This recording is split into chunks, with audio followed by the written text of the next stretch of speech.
Now students, our next experiment is based on qualitative inorganic analysis. Now qualitative inorganic analysis means the detection and identification of acidic and basic radical present in an inorganic mixture. So our aim is, I'll write down the aim, to detect the presence of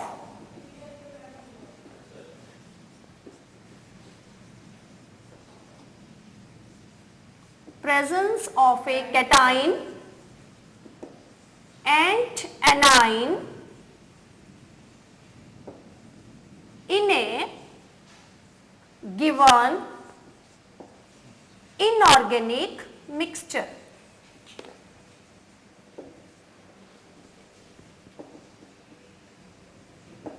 Now, since qualitative inorganic analysis is also called a systematic analysis, so we will follow the following steps for the detection of one cation and one anion. And those steps are, the first is preliminary test,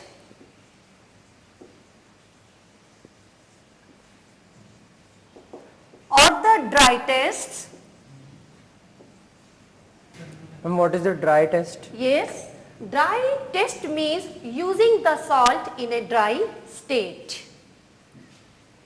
Now, the next step would be identification of a anion and its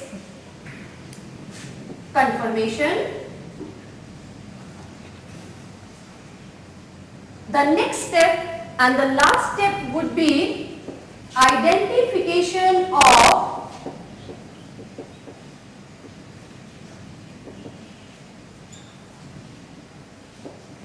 of a cation and its conformation by wet test, and even the conformation of anion also by wet test. Now, wet test means the test which is conducted in an aqueous state. Clear students? Let's move to the working shell where we will be performing or confirming the presence of a cation and anion. Let's move to the. Let's start with the preliminary test, which includes first of all color test and smell test. Please note the color of the salt. White in color. White in color. Yes ma'am, white in color. White in color. Yes ma'am. So since this salt is white in color, it confirms or it shows the absence of the colored salts. For example, manganese, ferric, copper and cobalt, etc. Now, smell this salt. Rehan? Ma'am, some peculiar smell. Some peculiar smell. Let me smell. Yes, some peculiar smell, but this smell appears to be of ammonical smell. We'll confirm it later on. Let's do the another preliminary test is dry heating test. Take a salt in a dry test tube, heat it first gently and then strongly. Can you see?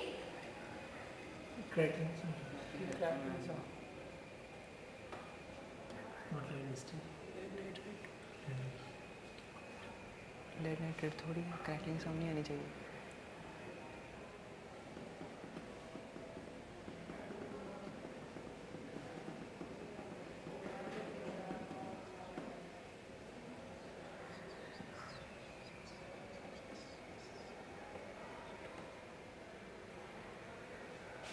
Heat it strongly.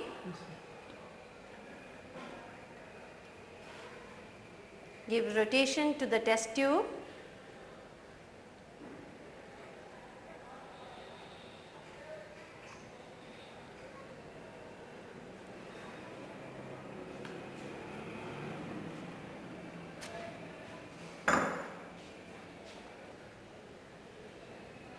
Now see students, this crust is formed on the cooler parts of the test tube. What is it called? This is called white sublimate. Now any one of you, please tell me what does it mean sublimation? Conversion of solid part directly to the vapor phase. Conversion of solid directly into an gaseous state on heating. Since it is a preliminary test, it indicates the presence of a ammonium. Since this white sublimate is formed in case of an ammonium. Now let's perform the next preliminary test is the caustic soda test. To the small amount of the dry salt taken in a test tube, add sodium hydroxide,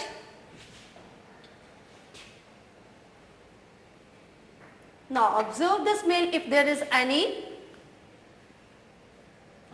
Do you call it as a peculiar smell? Yes, ma'am.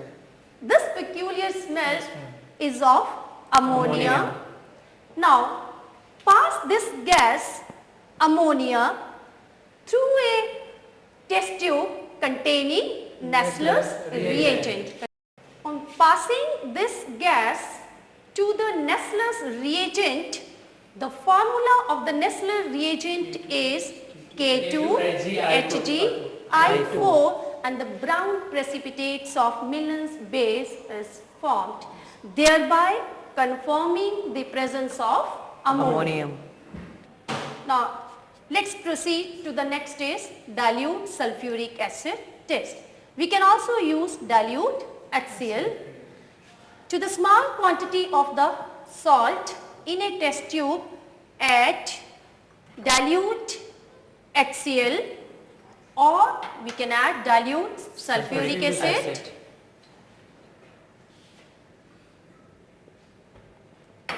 As you see students, there is no evolution of any particular gas, no colored vapors, no effervescence. So what does it indicate? It indicates the absence of carbonate, sulfide and nitrite. Now let's proceed to the next is concentrated sulfuric acid group. To this concentrated sulfuric acid group, the following radicals they belong. The first is chloride Cl negative, bromide Br negative, iodide I negative and nitrate NO3 negative, and the last is acetate CH3COO negative. Let's perform this experiment. Again, same to the salt taken in a test tube, add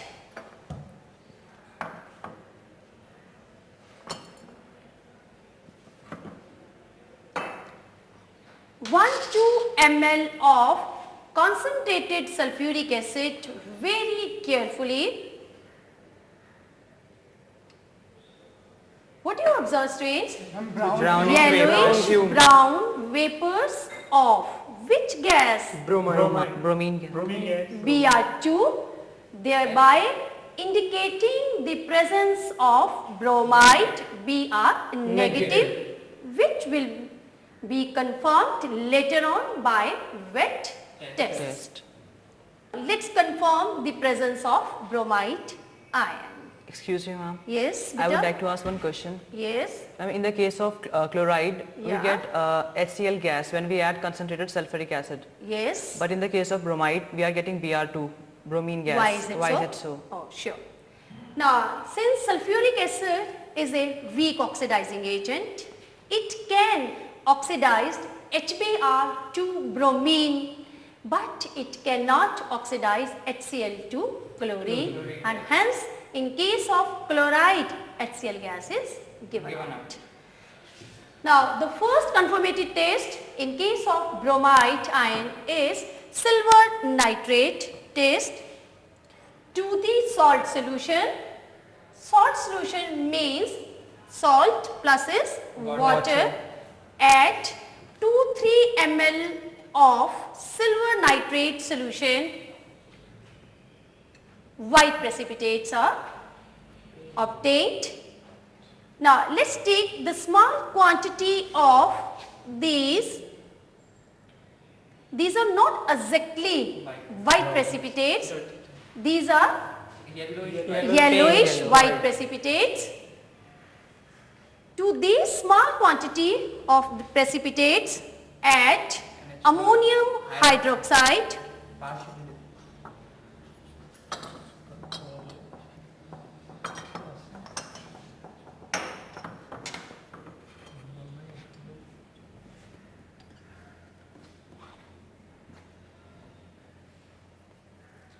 these precipitates are partially soluble in water. I'll make it clear, students. In case of bromide, these precipitates are partially soluble in ammonium hydroxide. This silver nitrate test is also carried out in case of chloride as well as in iodide. In case of chloride, the white precipitates are completely soluble in ammonium hydroxides, and in case of iodide, the white precipitates are completely insoluble. So in this way, we can also distinguish chloride, bromide and iodide based on this silver nitrate test. Now let's do the second confirmatory test for bromide ion. Again, take a salt solution, Dhruv, cup and perform this test. I'll help you. What is it? The salt solution. This is salt solution. Add chlorine water, which acts as an oxidizing agent. Very good. Now then add any of the organic solvent. Name any organic solvent. Chloroform, Chloroform or CS2, CS2 Yes, or CCl4, CCl4. Now add 2-3 ml of carbon tetrachloride. Cut slightly in.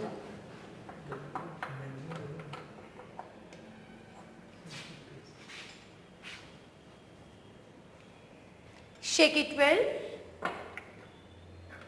Put a thumb and give up and down stroke. Shake it well. Shake well. Now allow the test tube to stand for a minute or two. What do you find? Orange layer. Orange layer. It's a beautiful color resembling with the cover of your file. Yes, ma'am. What does it indicate? It confirms the presence of a Bromide ion. This test is also can be done in case of iodide. In case of iodide, you will be getting purple layer. color. Yes, ma'am. Thank you, Vijay. Let's conclude. We have detected and confirmed the presence of a cation, ammonia and anion bromide in the given inorganic mixture. Yes.